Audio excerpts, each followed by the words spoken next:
And it's not about Volkov, guys. It's about the team, and it could be anyone. It could be Pervushin. It could be any player, Nesterov, anybody on the lineup. We just need to have best possible lineup that we can be able to win every night. And we all have to think about the team. I have to think about the team. The team is important, not the individual in it. Individuals are very important and we respect all the players, but the team is the main point. How the team looks, how the team plays, how the team feels, how it shows for you guys. And then it can be a winning team at the end of the season. We have to grow, keep growing.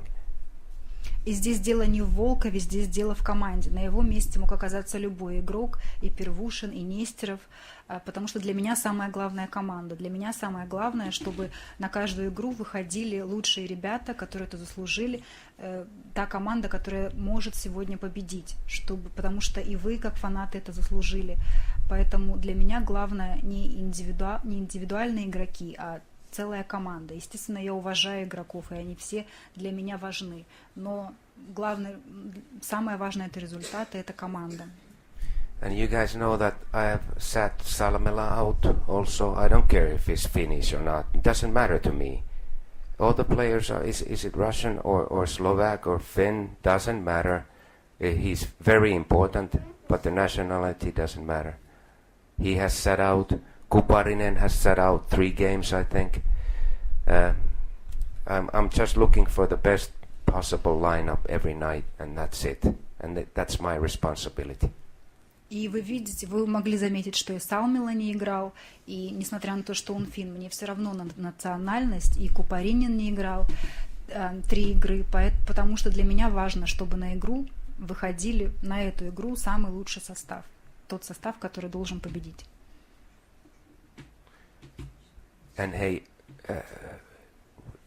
we are almost half of the season, not quite, and we have been growing as a team, and we will have more difficult days coming up sometimes also, and we have to deal with those. Every night we try to improve as a team and keep winning every night. That's the key. Keep improving, keep winning.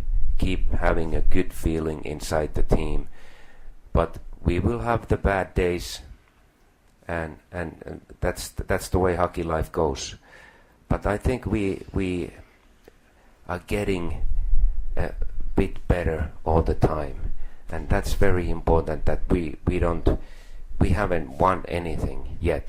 We want to keep going, chuchu by chuchu, little by little. Get better, and hopefully at the end of the season we are in a situation that we can be able to really push ourselves and try to win something. But that's a process of all the experiences. We need the experiences of very good moments and very high moments during the season, but also we need bad moments that we can be able to grow as a team. Но мы уже подошли практически к половине сезона, и вы должны понимать, что, может быть, у нас еще будут какие-то провалы и будут периоды, когда мы будем плохо играть, когда что-то будет не получаться, но они нам будут помогать расти как команде, объединяться, и тогда нам нужны будут, естественно, все ребята. И поэтому нам нужно будет объединяться и улучшать с каждым днем свой результат и каждый раз побеждать, но вы должны понимать, что это процесс, что это будут для этого сделаны определенные шаги и чуть-чуть, по чуть-чуть, вот как Петри пытался по-русски сказать, да, мы будем стараться и будем выигрывать, и это самое главное для нас. Петри, вы твердый человек, вы никогда не отменяете своих решений, это не обязательно в хоккее, это можно так обобщенный вопрос. И если вдруг почувствуете, что какое-то решение было ошибочно, вам легко признать свою ошибку и как-то исправить это? Или легче уйти от этой ситуации? It's a general question, not necessarily about hockey, but are you a rough, tough person? And do you when you make a decision, for example, do you change it afterwards? Or if you afterwards realize that the decision was wrong, is it easy for you to admit that you were wrong? Or you try to avoid that situation? Well, what is a rough, tough person? I can say what I want, and usually and almost every time I give a thought so much before I say something that I'm not changing my decision after 1 hour or next day. And if I make a mistake, because every human being makes mistakes, the players make mistakes on the ice, I might make a mistake also. And I can go to the front of the team and say, hey, this was my mistake. Because if I cannot do that, how the players can grow into that kind of a winning feeling that they can admit that they made a mistake. If they can admit that they made mistakes, they can grow. And I can admit that. But I'm not changing my ideology or anything overnight. I know what I'm doing. I know what my path, my coaching style is, and I stick with it. Но я не знаю, что вы имеете в виду под этим определением, твердый я человек или нет, но если я принял какое-то решение, я не меняю его через час или на следующий день. И если я совершаю какие-то ошибки, потому что мы все люди, мы совершаем ошибки, ребята на льду совершают ошибки, я могу запросто признать это, я могу предстать перед командой и сказать им, что я совершил ошибку, это была моя вина. Потому что как я могу требовать от ребят, чтобы они росли и улучшали свой результат, если я сам не могу признать свои ошибки? Потому что только когда человек признает свои ошибки, он растет, и он мужает, он становится взрослым человеком. Поэтому, да. Пожалуйста. Поскольку прозвучал вопрос Петри как к человеку, вот очень хотелось бы узнать Петри поближе как человека. И когда он пришел когда пришел работать в «Авангарде», он произвел впечатление малоэмоционального человека, то есть он стоял как-то вот без эмоций. А буквально на последней игре, на выезде с игрой, это был просто взрыв эмоций, он поднял руки вверх, он вел себя на скамейке как настоящий фанат, и хотелось бы вот узнать, с чем это связано. Ребята вот все-таки установку его на 0 сыграли, или вообще или какая-то другая причина?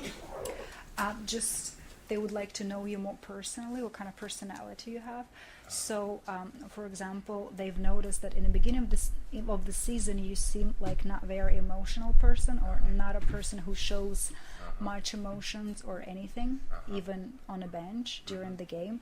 But during the last game against Yugra, at the end of the game, you just exploded with the emotions, and you raised your hands, and you were so happy and excited.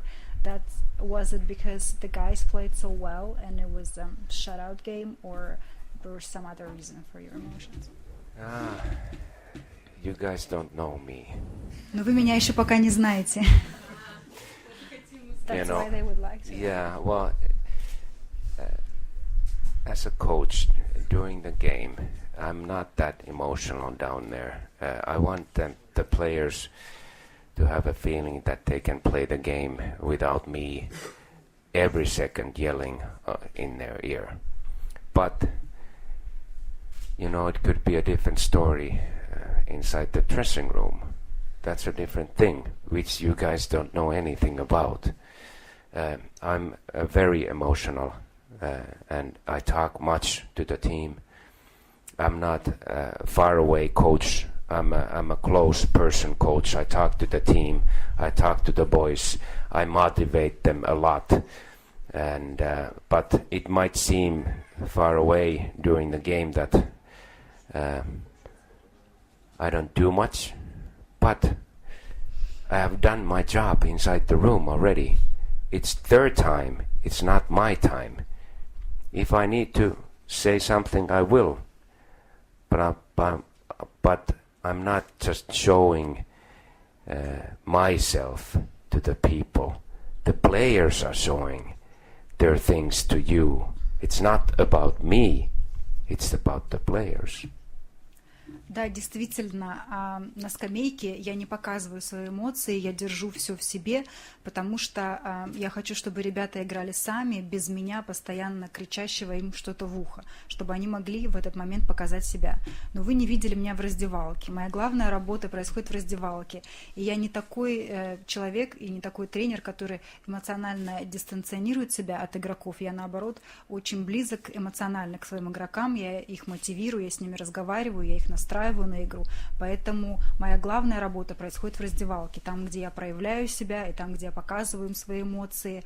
И потом на скамейке или уже во время игры это их время, это не мое время, чтобы как-то привлечь к себе внимание. Это время игроков, чтобы показать себя, чтобы уже я свою работу в раздевалке выполнил, и они поэтому себя показывают на льду. И, естественно, вам кажется, что во время игры я ничего не делаю. Но на самом деле я уже свою работу в раздевалке провел, и теперь только спокойно контролирую, что происходит. And you guys know that it creates confidence when you are not yelling all the time, after 10 seconds. Like in school, if you just yell the same thing 1 minute after another minute, nobody hears nothing. But if you say that, what you have to say firmly, when it's time, you hear that, and you learn better. И я считаю, что нет смысла, в принципе, кричать каждые 10 минут одно и то же, потому что 10 секунд одно и то же вас все равно никто не услышит. Вы даже помните, наверное, сами из школы, когда постоянно что-то кричит человек, вы его даже не слушаете. Надо просто спокойно и аккуратно донести свою мысль, и тогда вас поймут и услышат. Hey, and one thing more about that, because that's interesting question. Это интересный вопрос, поэтому я хочу еще продолжить по этой теме. I want to create a atmosphere on the bench between the players, that the players start talking to one another. You know what I mean? They start to teach and talk one another. Hey, why did you go there? Our system was not like that. They have to start talking. I don't know if it's a new thing in Russia or not, but that's the way I would like it to grow, that players are getting more involved. Of course, I'm the head man. I know what I'm doing. And I know when I need to go and charge. But I pick my spots. И еще я хотела бы добавить, что я хочу такую атмосферу во время игры, чтобы ребята разговаривали с друг другом, чтобы они поддерживали и как-то учили друг друга, чтобы они задавали друг другу вопросы, почему ты сделал это, а не это, может быть, тебе лучше сделать так. Я не знаю, может быть, в России это не принято, но я хочу приучить ребят принимать самостоятельные решения, чтобы у них уверенность в себе какая-то создавалась и больше укреплялась. Я понимаю, что я начальник, что я самый главный у них, и они это знают. Но я просто выбираю моменты, когда мне зарядить их, когда мне показать себя. And once, very interesting question. I keep going. Okay. Очень интересный вопрос, поэтому я не могу промолчать. Okay, look today when Russian national team plays. Look at Pilya Ledinov. Is he yelling and going like crazy behind the bench? I don't think he is. И еще посмотрите, вот сейчас играет сборная, и посмотрите на сборную России, и посмотрите, обратите внимание на Белелединова. Он что, кричит, он как-то ведет себя как сумасшедший на лавочке? Нет. Нет, тут вопрос немножко нюанс другой. Он сначала вел себя так, а именно на этой игре он просто выразил свои эмоции, чем это обусловлено, что ему так понравилось. She was also asking, because you were so emotional before, and then all of a sudden, that game against Yugra, all of a sudden you showed the emotion. So she's really curious about what caused that, what happened. I thought maybe in that game I was nervous about my team. We came from the road trip home. We had a little rest. And usually the first game when we come home from the road trip is is a bit more difficult, and Jukra was a very good team, and it was important game in my mind, maybe more than local people thought. Но я могу признаться, что я очень нервничал во время этой игры и перед игрой, потому что, наверное, для меня это была важная игра. Я переживал за свою команду, потому что мы вернулись только из поездки. Обычно мы хуже играем, когда возвращаемся только из поездки, отдыхаем. Поэтому, наверное, я воспринял эту игру более серьезно, даже чем люди, может быть, подумали. Okay. Спасибо всем. У нас время уже подошло. Просто уже не успеваем. Сейчас общее фото давайте сделаем. После этого можно взять вот автограф. Так перебрали немного регламента.